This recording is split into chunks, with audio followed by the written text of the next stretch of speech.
So please tell us all about Blend. Hi guys. Thank you so much for having me, Natasha. Yeah. Do you want to know the backstory about Blend? What is Blend and who's Oh, it for? okay, perfect. So, BLENDtw is a media company. We have a publication and marketing agency, and it specifically is a publication target for college students in the US. Our mission is to make college life easier and smarter. Beautiful. I just interviewed someone who has a company called Greek University, and he has a lot of speakers that go out to colleges and such. Do you know that company? Yeah, actually, yes, I'm very familiar with them. Small world. Great. And so now tell us, where did this come from? Yeah. So I was working at CNN as a TV journalist. So my background is in media. I started my career at NBC as a page in the page program. I worked at the Today Show and then I got hired by CNN. And the idea of creating BLENDtw really came to my mind when I had reached the point in my career where I was done covering hard news. It takes a toll on your mental health covering a lot of hard news. And I wanted to focus on a different type of storytelling. Also, I was just a little bit disappointed by the lack of diversity in news coverage at these big networks. So I decided to quit my job in television and make a change in the media industry by launching a website focused on grassroots journalism. That is how BLENDtw or Blend the World was born. Amazing. And how long ago was that? That was in 2017. It's so crazy. It's going to be almost 6 years.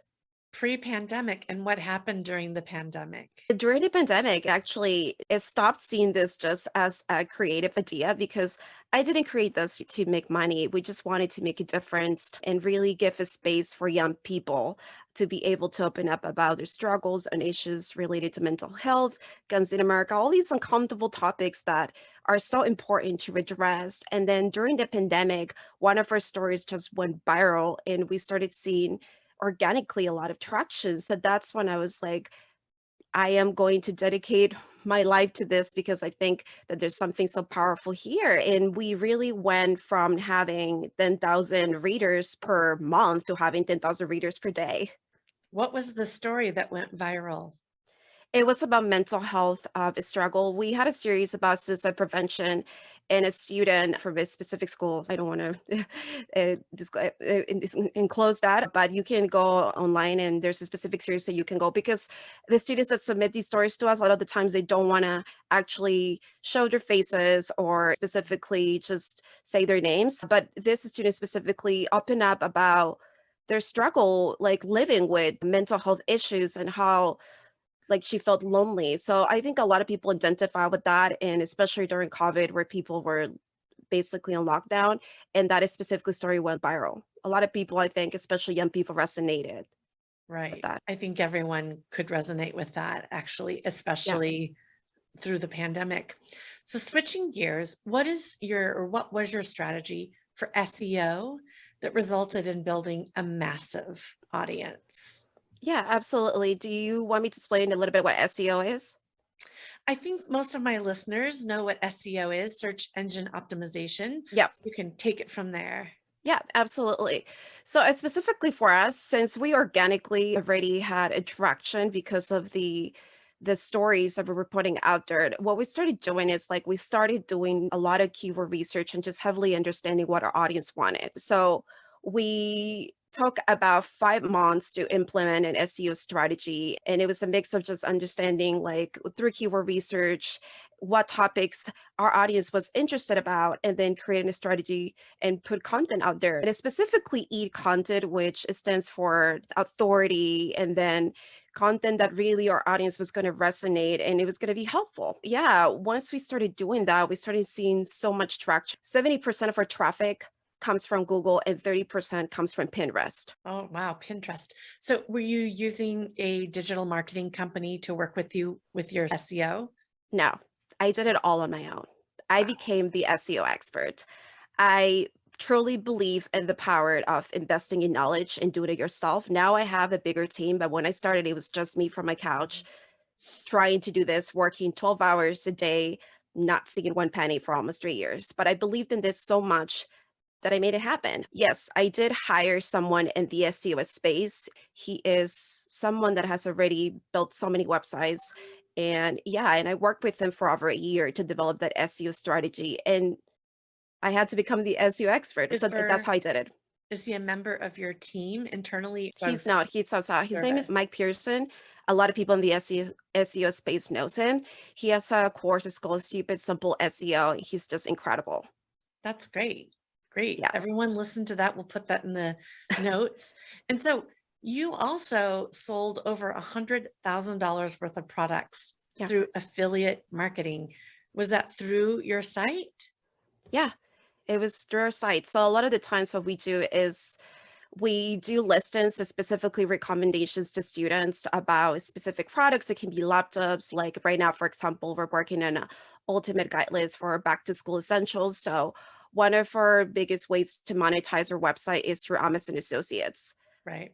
On December only, we basically made over 200K just on that affiliate marketing program, which is crazy to think about. Affiliate marketing is a whole world in and of itself. And I see a lot of media outlets leaning on it for revenue because Yeah. it's hard to run a publishing company.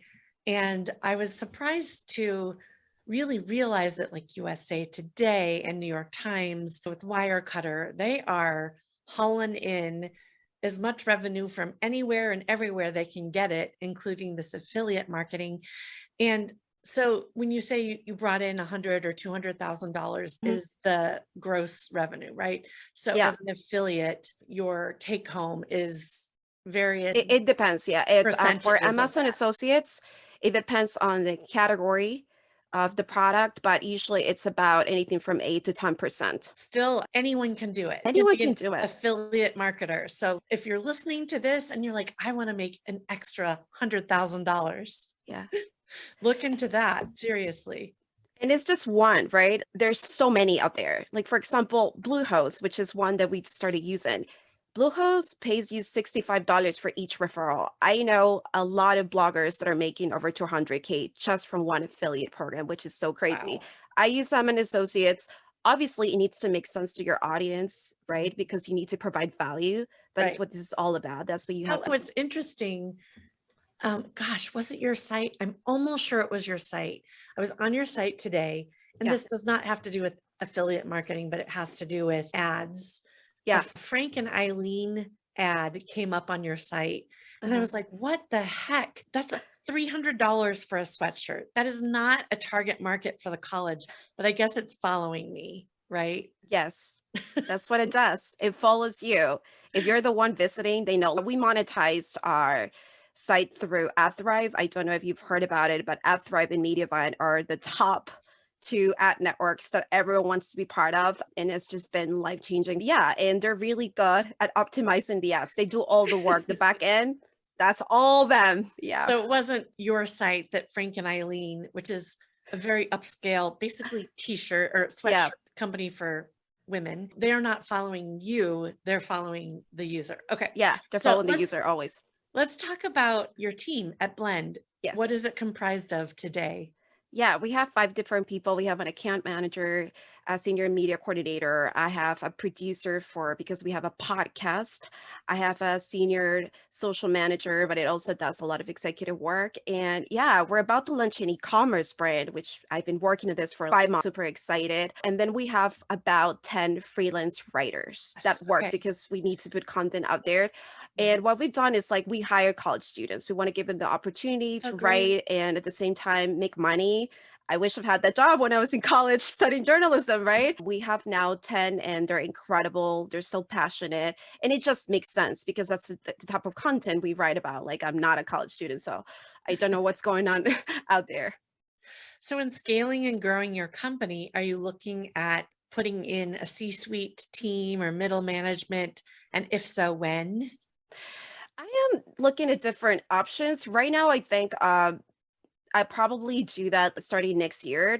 What I'm focused right now is we're launching this commerce. We don't know exactly how much money is going to make. And then really after, I think at the end of the year, we'll have a better picture because that's another stream of income altogether. Just Right. e-commerce is a whole new different monster. What And will then you be just for selling?